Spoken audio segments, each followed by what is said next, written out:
In this episode, I'm super excited to bring to you Katelyn Rhoades, better known as the social media marketing queen. And in this conversation, we just break down her journey to over 130,000 followers, how she's monetized that audience. She's got a full service social media marketing agency that she runs along her personal brand. So she knows everything that's happening on IG right now. You're going to love this episode. Right, so guys, I'm so excited to bring you Katelyn. She's got an amazing journey. She's absolutely blown up her own Instagram. So we're going to be talking all things Instagram, Reels, and just how to grow a community, get engagement, and turn that into money effectively, which is what we all need at the minute, right? Show me the money. So Katelyn, I think that where I always like to start is not right at the beginning, because normally we'd be here for a while, right? But how you just got on to growing on Instagram. What was the kind of like trigger for you to go, right, this is it, I'm going to go all in on Instagram, start growing my personal brand? So that was the first step, was, okay, I'm going to go all in. It was my mindset, like, I'm about to throw everything into this. So either it works or it doesn't. I don't half-ass anything. So it was like, I'm going all in. So I decided, who was I going to talk to? What was I going to teach? And what was my goal with all of it? And that was to teach small business owners, creators, how to utilize social media effectively so that they can grow their online space and make money from it. So after I got that mindset in my head, I dove in and just started pumping out content. How long ago was that? Well, like when did your growth start happening? Because for me, the trigger was in lockdown. So I lost all of my clients on the agency side because I was like helping gyms. So I literally lost everyone. I was like, do you know what? I'm just going to double down on my personal brand and good things are going to happen. So what about you though? When was your kind of like? So mine was after the pandemic. So I actually had a baby during the pandemic and I was on maternity leave. I was working for a corporate job. And I came back to that corporate job like at the end of the pandemic. And I worked there for a few months, but I was like, you know what? I want to do this on my own. I've got 2 kids now. I would like to be able to not miss stuff that they're doing. So I kind of like put a lot of pressure on myself that if I wanted to change and I wanted something better for myself, then I needed to put the work in. So around 2021 is when I started posting every single day to Instagram. And I was doing actually more static posts and carousels. Carousels were pretty big in 2021. So I was actually carousels. And then Reels came out and I saw people posting them and I was like, what is this? And if you actually scroll to the beginning of my Instagram, you will see me being super awkward and scared, but like I was testing the waters and I was trying it. And then I think I just got more comfortable and started doing them more and more. So I think I was a little bit ahead of the curve because I was an early adopter. And I think social media, if you're an early adopter, it'll only help you. So once I started posting consistently and I hopped on Reels, like I had like 800 followers and then I just started going like 10K, 20K, 30K. And then I just boom, boom, boom. But it took a lot of posting. A lot of posting. Did you set because I jumped on the carousel community. That's pretty much how I grew my account. Yes. And I remember my first goal was like, because I'm someone that will obsess over stats. Like I'm really bad. It's actually especially like right now where things are so like sticky. But I was like, I don't care about the stats. I'm just going to focus on days. So like, I'm going to just show up every day for 30 days. And then I was like, okay, now I'm going to do 90 days. But is that what you did? I was like, I don't care. Because a lot of people would get to that point, watch themselves back and be awkward. And they'll be like, no way am I posting that. So what was the driver for you to be like, do you know what? I don't care how I look. I'm just going to crack this out. Like, was it a case of you was wanting money? Was it a case you wanted to grow a brand? Like, what was the thing? Well, I think it was like you. I was like, all right, I can do 30 days of this and let's just see what happens. Cause I'm a numbers girl in a way. Like, I feel like marketers aren't number people, but I was kind of a numbers person. Like, all right, come on, 30 days. And I think once you hit something, it starts motivating you, right? So I started posting consistently and my carousel started getting feedback. I started having people in my DMs like asking me questions. And I was just kind of like, oh my gosh, like maybe this is where I'm supposed to be. So it kind of like lit a fire inside of me. And then I hit my first 1 million views on my reel. And I was like, back up, Beyonce, like I was made for this job, okay? So then it just made me tenfold go even harder. Nice. 1 million. Wow, I could dream about 1 million views. Okay, cool. So you started going all in on the reels. You started getting traction. You started getting like feedback that this is helping people, right? And then you started seeing loads of followers. At that time, did you have a business? Did you like Ooh. what was So you that, monetizing, or was it just oh my purely gosh. So about my yeah? biggest regret is that I did not have like a storefront or like a product set up at the time. I was just offering social media management. I was freelancing at the time. So backing it up, I quit my corporate job. I had a few freelance clients already, so I was managing their content. So my goal to post on Instagram was to get more freelance clients, right? Um, Once I hit that million views, I started getting leads, all like so many leads for social media management, but a lot of them couldn't afford, full service management. So had I been smart and had like a low ticket offered at the time, I probably could have made so much money, but I was a little bit behind on it. But I will tell you, once I hit that 1 million, I was like, I'm going to do that again, but this time I'm going to have a product that I can drive people to. So I Mm. made this like $10 Reels guide, and I ended up getting another viral reel. It hit, and I made $10,000 in like a month. It probably wasn't even a month. It was probably like a week or two span. Just from those people, they would see that reel and my call to action. That's a really big tip right here, guys. Always make sure you're not just making this content for no reason. You got to have a good call to action. So the call to action at the end was like, grab my reels guide, link in bio, and then boom, 10K. Okay, right. That's amazing, by the way. And do you know what's so interesting about your journey is like at the minute. I almost get free coaching on these calls. I love it. So I've got my agency, which is doing it's doing amazing, right? Funnels, ads, it's all fine. But I built this personal brand and I've not monetized it other than people work with the agency. But 9 times out of 10, people are just not good fit for the agency. So I'm actually redoing this now.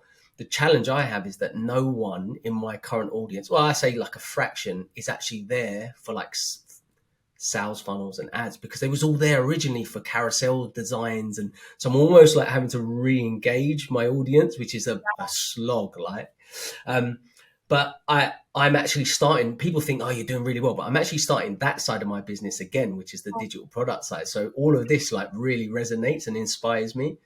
Um, So the question I would ask you on that is there's two questions. One is, what was the first reel that went viral and a million? Like, how much effort was put into it? What type of reel was it?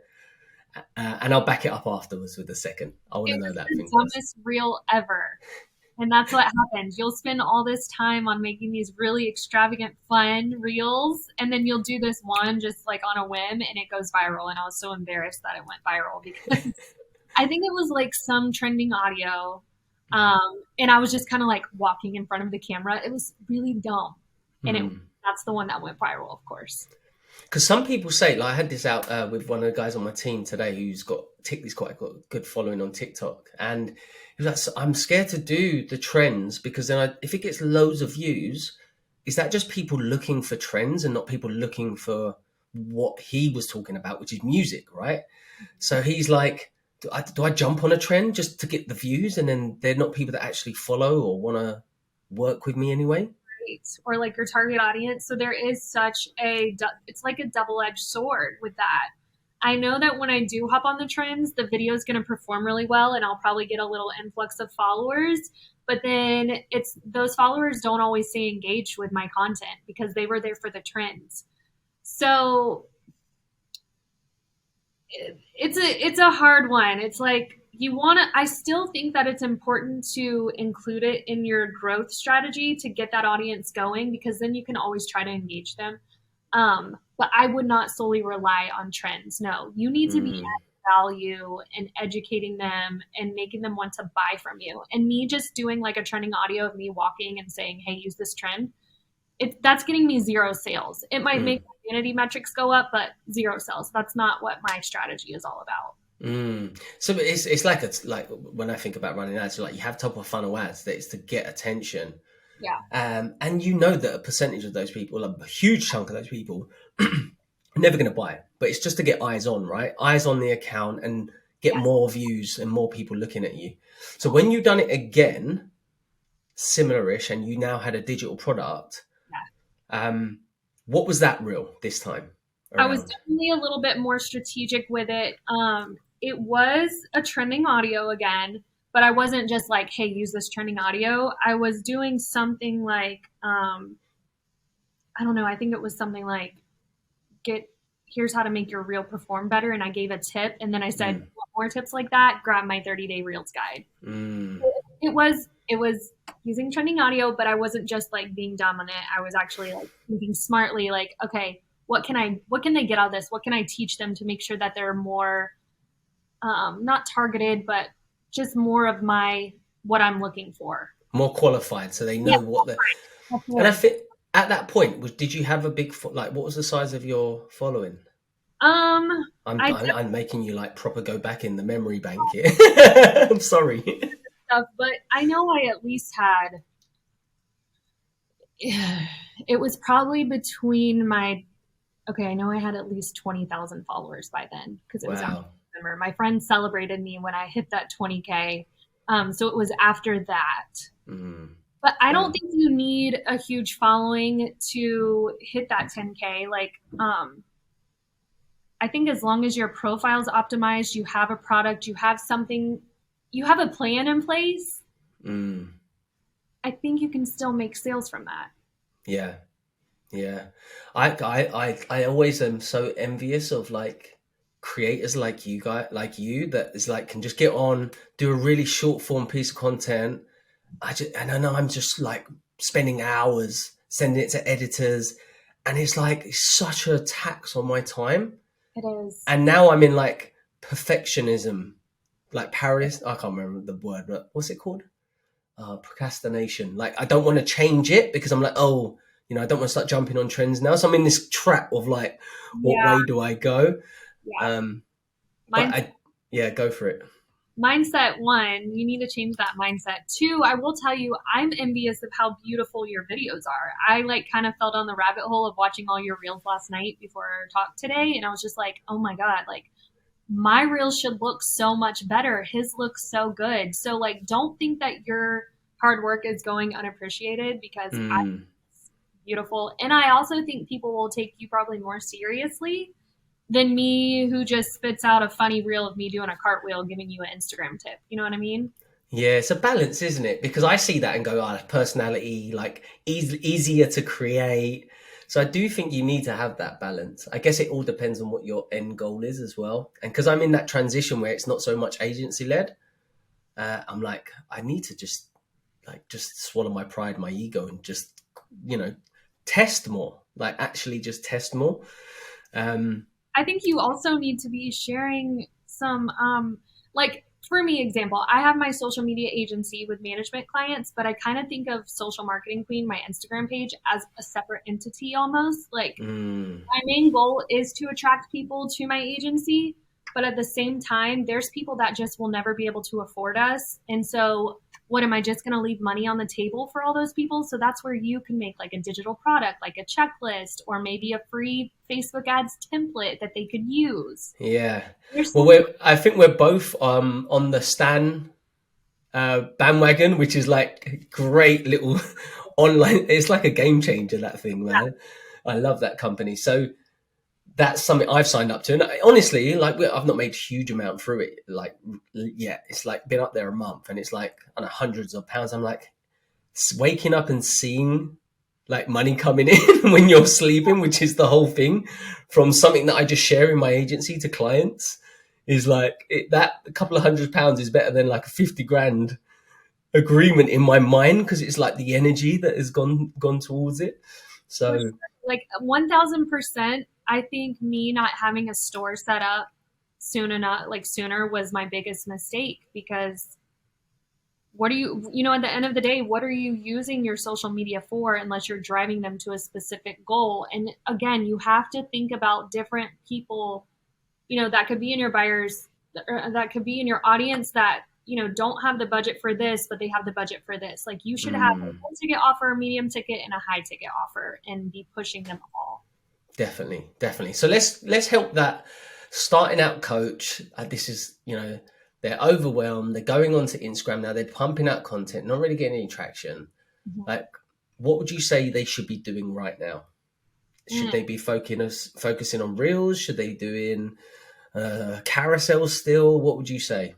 I think that if you feel like you're putting out content and you're not getting any traction from it, you need to start working on that email list so that you're also hitting them in two places. So like you can keep pushing out that content. I think you need to maybe even stop creating content at this point and start recycling your old content, and then work on your call to actions with that content to push them to sign up for your email newsletter so they'll get a free something in exchange.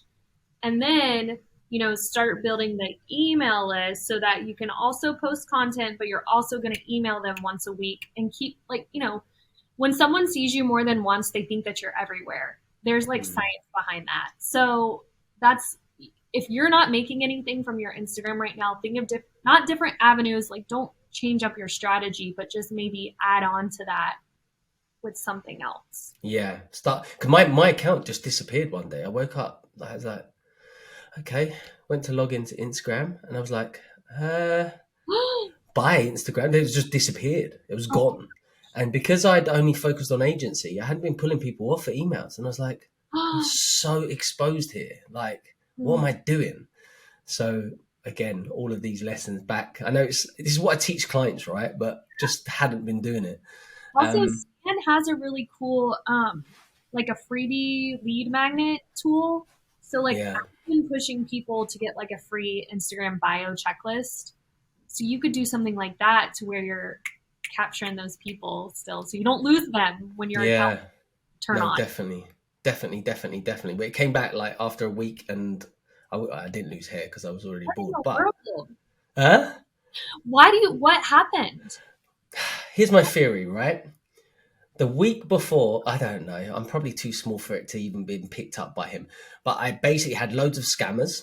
So I don't know if they then were reporting my profile as being like a fake account. Don't know. I called out the CEO of Instagram, cursing him out because he hasn't. No, in a nice way. I was like, sort out all these scammers. Like, you're going to lose all the creators. Oh, yes. And then I got loads of people to comment on it, and tag him in. So I doubt he's that bothered to get rid of me that way. And then I had a VA that was working in my DMs, just answering people, but they was on a VPN. So I think a combination of all of that, that's my theory. Yeah. But the panic station was there when I literally was like, oh my God. That is why I am, even with my, I got 130,000 followers. That's great. But if you're not on my email list, like I could lose you at any time. Is that how you literally see it? It's like, I need to get attention to get people on my list. Is that like, obviously with value, but is that what you're always thinking in the back of your mind? Yeah, I just, I started my email list, and then I just a month ago started a Facebook group too to get them over there because I am terrified of losing my account. Yeah. And I think, I think at the end of the day, I always tell people focus on where you're good at, but I also think it's important to have like a well-rounded strategy. And so like, a lot of people don't have the time to be really good on Facebook and Instagram and TikTok. So like have your specialization, but you could still push people, like cross promote those other channels and sprinkle them in. So you're not relying just on one thing. What's the biggest mistake you see a lot of your kind of like those early stage coaches or creators? What's the biggest mistake you see them making? Two things. One, like they're putting out this great content, but there's no like call to action to really push anything after it. And two, I think the biggest thing is not having like not a store, but something set up to where you can monetize on it. But doesn't matter what stage you're at, just get it there. Yes, because I could be a first time social media person right now, and I could still sell like a $8 guide to something. If you're a real social media manager, then you should know a little bit, and you could give something to someone who can't, afford too much. Mm. Or if you're maybe a little bit more seasoned, make people pay to pick your brain. I know all of us creators, we get people in our DMs all of the time asking us questions. Stop answering those questions all the time and push them. Hey, that's a really good question. I think it'd be best if we hopped on a call. You can do a pick my brain session for blah blah blah. You know, Yeah. you could price that anywhere from like $50 to like now I'm charging people $5.99 if they want to get on an hour call with me. I did see in your stand store, pick my brain, and then it Yes, was pay me, man. Pay I me, show me the money. Yes, I actually just took that off because my capacity, like you also mental health wise for us creators, gosh, I feel like people are always taking my time. So I'm like, you know what, this month, no more time for people. Gonna put Let's talk about that, because it's something that really struggle with, especially right now, juggling the agency side, which obviously means that there's certain things that I still am way too involved in, right? But then also wanting to go in this direction, because I've got a great team. So I know it's me, delegation. I'm super self-aware, but I'm like, I need to take action on this stuff. But then I also get like bogged down with like the creative stuff. And I think it really affects how the output on both. And sometimes I do think, am I chasing my tail here? Like, am I chasing two rabbits? Listen, I think we have a lot more in common than you think. I am in the same boat with struggling with growing my agency, but also like being in the business instead of working on it. So, Mm, what I'm doing is I'm actually hiring another person right now. We're going to now be like a team of four once I hire this person. But you've got to decide like, what do you want to do? Are you trying to do it all, or are you going to trust someone? I've always read and heard like hire a really good team that you can trust so you can delegate it over. yeah. And then two, like from the other side where we're the experts, right? Like you're an expert in the Facebook funnels and the ads, which I need to talk to you and hire you for stuff like that. Um, give yourself some time to go all in on that and make some money from it with coaching, whether we're picking your brain or record yourself with a webinar giving me a rundown of how I can use Facebook ads to do this and this. Like Yeah. there's just so much money left on the table when you are just sitting there like micromanaging everything. Yeah. It's such a, especially with a team. Mm-hmm. I've got some amazing people, like so good. Yes. And I think half of it is just delegating and trusting. Because when you've been because I've got similar sized team, right? I'm at 4 with like 5 contractors, Okay. and everyone's all over the place in terms of like where they live. So they're not all in one office. It's like multiple conversations. Oh, that's And I just find like delegation, but then trusting is for me, it's been the hardest thing to learn. And even now I mess up with it. I'm like, stop getting involved, step back, let them grow, let them learn. And then, next thing you know, I'm trying to sell a £5 ebook. And I'm like, what am I doing? But but I'm enjoying the journey. I think one thing that I would say at the minute I am struggling with, and I think loads of people would be in a similar situation. I don't know if you can speak to this. Is reels used like we saw a big spike in growth, and I know a lot of people, like you say, being the early adapter, could jump on them and they'll blow up, right? mhm, But now it just seems really in a weird space. yeah, Like it's definitely harder now. it seems very odd. And I'm looking at people that have blown up doing a similar thing, and I'm like, well, they're doing a very similar like piece of content as me. It's like it seems like there's no rhyme or reason to it. But maybe that's me just comparing. I don't know. So I definitely think there's best practices that you can do to set yourself up for success, like making sure your reel is short and sweet and having some text overlay and having good lighting. But no one can really tell you how to go viral these days, but you also need to keep in mind like there's so much more competition with it now. In 2021, there was like a handful of us that I would see over and over again, and now I'm seeing a crazy amount of new people on it. I don't even see the people I used to see anymore. And in fact, do you feel like your algorithm on your explore page is a little bit off sometimes? I mean, I'd be open with you. I don't even get on the explore page. Okay. Like See, one of the things you said at the beginning of that like little piece there was like keep it short and sweet. All of my stuff is education level and like a minute long. And now that everybody's doing, what I see is doing that as well. So I need to switch it up basically and test the other short Any stuff. reel that's ever gone viral for me has been probably like under 10 seconds. So those are I mean, in my opinion, I think viral reels are short and sweet.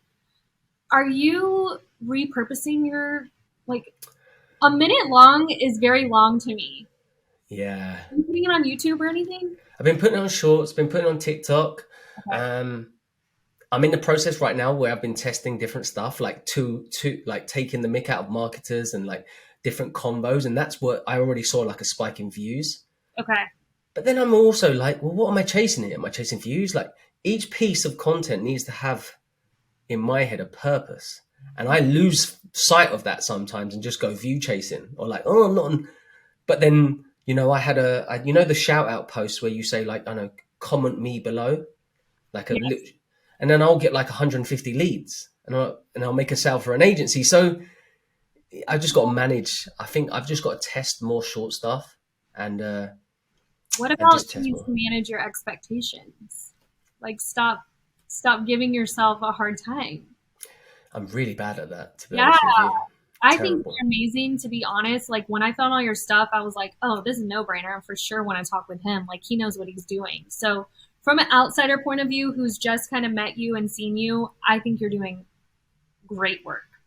Well, I appreciate it. I appreciate it. I think as well, like, don't you think on Instagram, it's very easy to like see people, you put them on a pedestal, right? Based on follow account.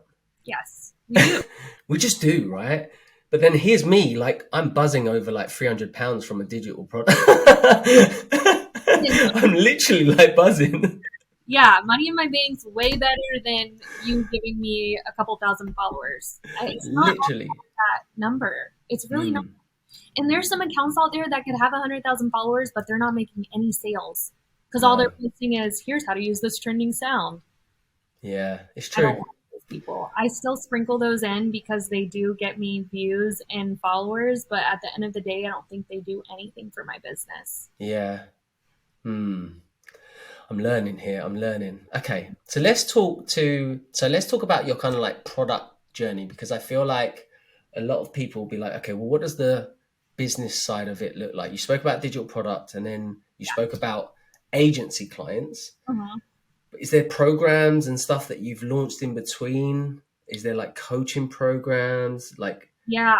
what's been In the very, very beginning, I just had my social media management. Like, work with me. Here's my packages.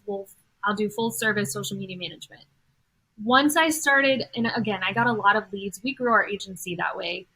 But then I was getting some leads that just were not qualified because, I would go viral and they can't. Our packages start at $1,700 a month. So not everybody can afford that. So that's when I was like, okay, I need to think of some other ways that I can monetize here. So to be completely honest with you, when I was a one-man band, I had the agency, and the only thing that I could really had capacity for, because again, I'm a mom of two. I was like, let me spend some time maybe making this guide, this ebook, and then that could maybe make me some money while I'm sleeping, like passive income. I don't have to keep updating that. So I started with a low offer guide, which was my Reels guide. I did put a lot of effort into that thing though, because I was like, if I'm going to put this out, it needs to be super, super good so that these people will trust me and come back to me for other things. Nice. So yeah, so I put that together. And then I was like, it's time to hire for the agency. So I pulled in Darby. She was my first employee, had some help with that. And then I was like, okay, I have more time. Let's start coaching people. So that's when I started my hour coaching calls. I would jump on a call with someone and basically help them strategize their Instagram. And then I would provide them with a PDF guide of their strategy after we talked. Nice. That was a good one. That's a good one to sell to. Those worked really good. But then I started getting burnt out because I would have coaching calls like every freaking day. And I was just like, I don't like doing this. Yeah. Then I went into group coaching and I started this group IG growth membership. So people basically join and they're still getting that intimate time with me, but it's a very lower price. And I have my team helping me with like, they get reels and captions and templates every Monday. And it's ongoing like membership. And Oh, nice. Stan does all that. They signed up and Stan takes the money out. Like I don't have to deal with that too. So that's really helpful as well. Nice. So the one-to-one coaching, you would Mhm. say, what would you sell in the one-to-one coaching at that time? Okay, so my first one-on-one coaching when I was probably like 3 months in was $297 for the hour. And now it's Nice. $599. So think about, I make sure that with the time I put in, my time gets more expensive, It's which more is expensive. super. So I always say to people, because a lot of people try to come to our agency before they've done that selling coaching part, right? They just want the result. It's like, I'm creating content and I've done this course. Yeah. Don't know if anyone's going to buy it because I haven't got an audience, but it's the best thing I've ever created. Now run ads. And I'm like, you need to go and sell this. And I always promote selling one-to-one first if you haven't got any validation. Because even if you burn your time, even if it's at a lower cost, you're going to get testimonials, you're going to get to know that audience more to even know if this thing's going to work. Yeah. And I think that's one of the things I'm always pushing back on. So you actually, was that just instinct, right? Let's just do one-to-one because it's the easiest thing that I know to do. And then did that fuel everything else? I needed proof of concept that I could do it. I needed to build my confidence up a little bit.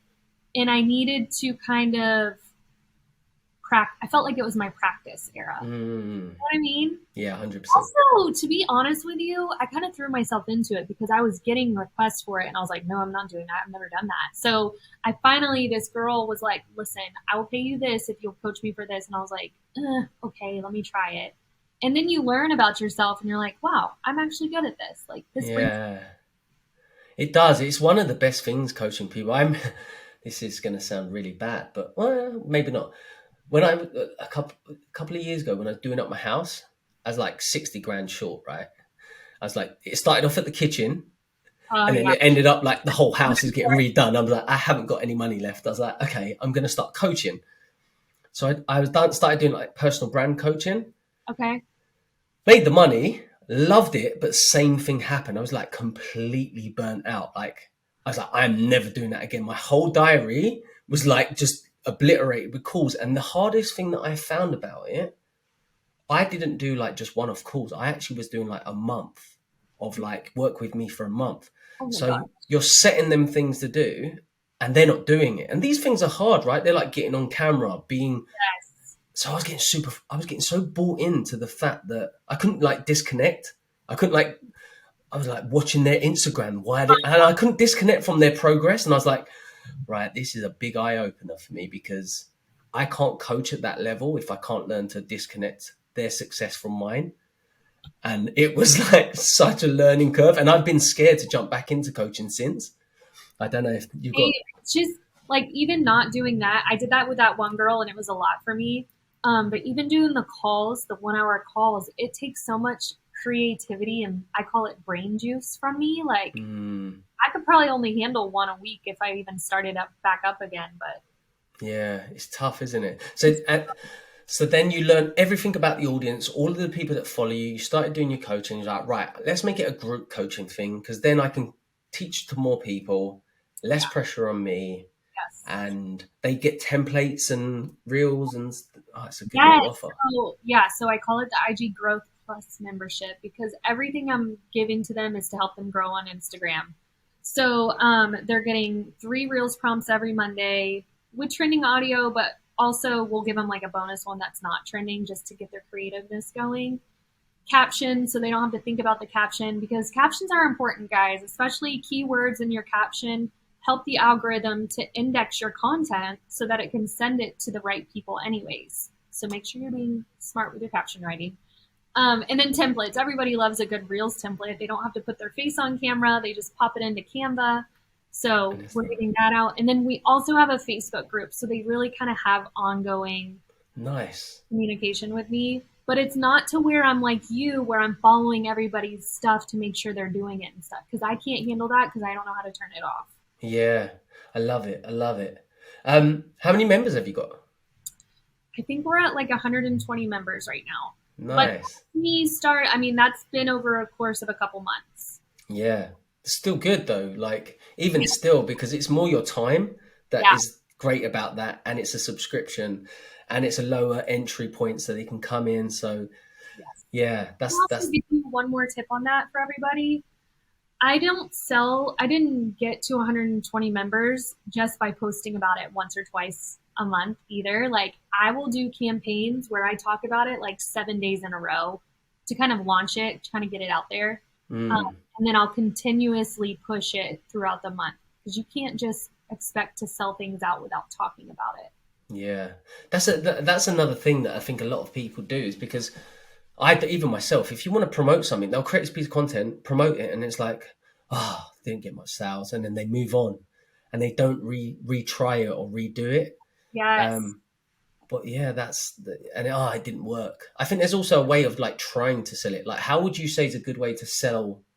Do you have like a system that you would follow to sell stuff like this? I wish I said yes to this question, but no, I don't. I probably should at this point in my journey. Um, I mean, I do kind of have a structure, I guess. If I'm launching something, I will make a full week where I talk about it on a post, reels, and in my stories. Mm, I probably make the most sales from my stories because that's where people will swipe up and talk to me about it, and then I can sell it. So mm. stories are really huge if you want to make some money. I love stories. That was my first. I done a workshop when I first started. I had like 600 followers, 700 followers. And the first money I made from Instagram, I started showing up on my stories on video. And then I started doing workshops on how to show up in stories, because that's all I knew how to do. But Yes. it was like in-person workshops. Yeah. And then, of course, I just didn't do anything with it. Feel like stories too are good for a beginner because like you're not live, you're not pushing out a reel. Like I think stories are the best first step for people because then you can get a little more comfortable with it. Yeah, agreed. On camera. Yeah. So how would you frame a story selling something? Would you kind of like, are you quite personable in there? Do you like to just not show your face, and then like, because a lot of people do text just on there. Do you use polls? Like what's I mix it up for sure. When I'm doing the hard week long, like launching it, my face is there because I feel like I need people to trust me, and that's a little bit more intimate setting. Um, but there are times when I'll also use text and engagement stickers. But I think that it's important to first talk about it, show social proof that it's working if it's like an ongoing thing. If you don't have any social proof yet, that's okay. mm, Um, but I would get on there and talk about it first, and then maybe you could have some content that supplements it with like text and stuff like that. mm, Pretty graphics from Canva. yeah, I don't use any Canva stuff. I should do really. OMG, I, Canva for everything. yeah, do you know what? I know this is even saying this aloud, I feel like slapping myself, but my editor who's doing my videos like, Dan, if you don't start doing proper scripts on your videos, I'm not going to edit them for you. Because he's like, you're going on too long. There's no powerful hook. You should repeat yourself. I was like, okay. Because I was just getting the camera on. I was going to go, like, what's in my head? And I was like, very, like, just sporadic. And Yeah. then now, ever since I've started doing more structure, like, instantly I'm seeing the more engagement going up. So that extra effort does make a big difference. Again, and I feel like your stuff is very leveled up. So Yeah, I need to level down and just do more simplistic stuff. maybe get more out. Yeah. The other thing I was going to say, because obviously a lot of people listening, they like obviously the sales funnel side of it, the kind of like what. So that membership that you have, is that your priority now? So is that like one of the main things from your personal brand side that you want to do? Is that the vision to get as many people in there as possible?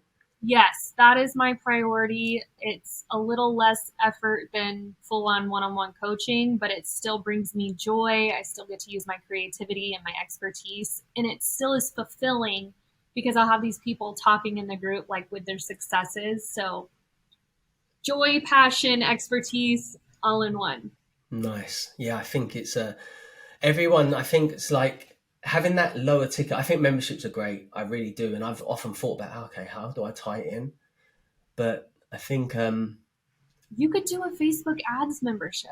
do you know what I'm thinking about doing? Right, get your opinion on this. So I created this like roller deck. I'm creating it at the minute, and the minute's got like 100 funnels in it. So basically all of the best funnels, it was something we use in the agency. So let's say if you said you wanted to work with us, I'd go in this like, it's a Google sheet, and I was like, okay, marketing agencies, like what funnels they use, what hooks, how much, what's that. So I get a like I've almost got like an idea of what's working. But I've now put it in Notion, and it's becoming this like big, powerful tool where you could just put in your niche and it will come up with like 5 or 6 to Commun Club. Like, it's like a funnel hack, really. It'll show you the funnel, the ads, everything they've done. Wow. So it's like, what if I'd done that as a membership? Because a lot of guys that follow me also now, like agencies that want to get into funnels. And I could do a funnel hack every single week or month. Yes. And then I also have Go High Level, which is white labeled, and I could actually recreate that funnel. So I could do polls on what funnels they would want, and I could actually create the template, and then they could actually use it and Go High Level if they wanted to. Did you just think of the best expertise ever? Yes. Yeah, you need to do that. I would be interested in that. Okay. I need to pull my finger out then. I need to make this agency work on its own, and then I can just focus on this. Do you use your own agency? Obviously, like that. Do you run Facebook ads to push your agency? We've done it in the past, and it's worked really well because of the team. We work on a performance basis a lot of the time. So we'll have our main core product is called Course Launch, where that is just a 3-month period where we launch your ads and your funnels, find out all your numbers, and then we decide whether it's a partnership, like a performance-based partnership. So it's all based on net profit, right? Okay. So it'll be a percentage of your profit. So if you win, we win, and it just scales up. So naturally, we can't work with anyone, like a majority of people, right? It's really selective. Yes. So when I turn on ads, I get floods of leads.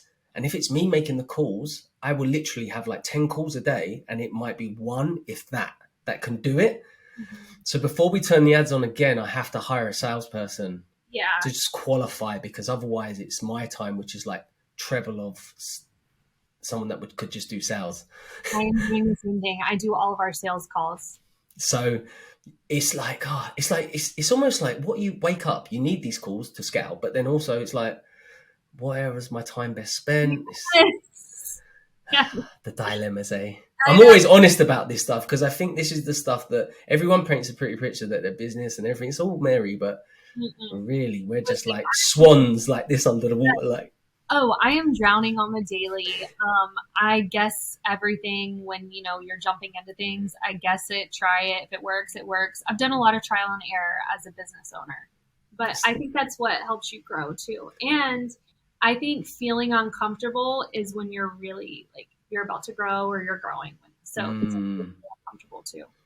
I used to get fearful of that uncomfort, and I used to turn back. But I'd always go through it, but I might just like regress for like a week, 2 weeks. Now I'm like, no, this is growth. Sort it out, face it head on, go through it.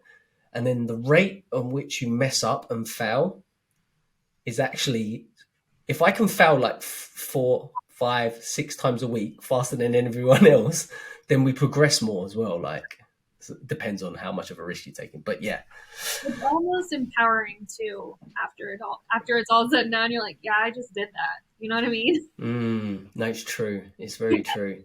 So what's next? Like, I know you're saying growing the team out, growing the membership out. What's next for you? Man, I just want to be a household name for social media management. Like, I want them to think of Influence Marketing Studio. If you want to grow your socials or have someone managing it, I want to be a household name. I also want to start speaking more. I love entertaining people. That's what I do, the reels for. And I've noticed that. I was talking to my husband. I was like, I'm so passionate about social media marketing. And then I was like, you know what? Maybe it's not so much social media, but it's just like entertaining people and like talking to them. So I'd love to get more into that space of speaking. But is Stan going to do they should do like an event. Do they have an event? They were doing like location-based events last year. And it was when people just started traveling again. So plane tickets were really expensive because they were doing Okay. LA, and I was like, oh my God, I want to go. But plane tickets were just crazy. And I was like, it's not worth it. But yeah, I know they used to, but we I need to feel, get back on that. yeah, I feel like you'd be that's like a perfect stage for you. Well, thank you. It's hard. I done public speaking, and it's like my first audience was like 16-year-old kids at a secondary school. I've never been so scared in my life. Oh, yeah, but that's the best crowd to talk to. You'll ask crazy questions, or you'll have them very engaged. And really, those are the people that need us to teach them. Yeah, it's true. Very true. Didn't think of it like that.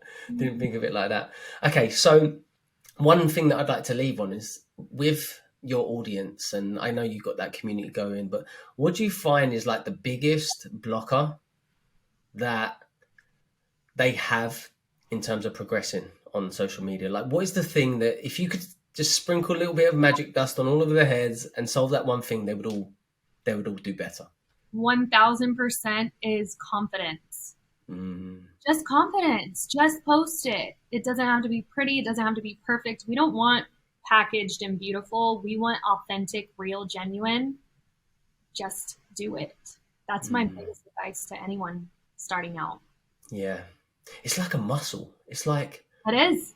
it's because even now I overthink, and I've done it for I do because too. I went missing for like 6 7 months, and then I'm now like it's like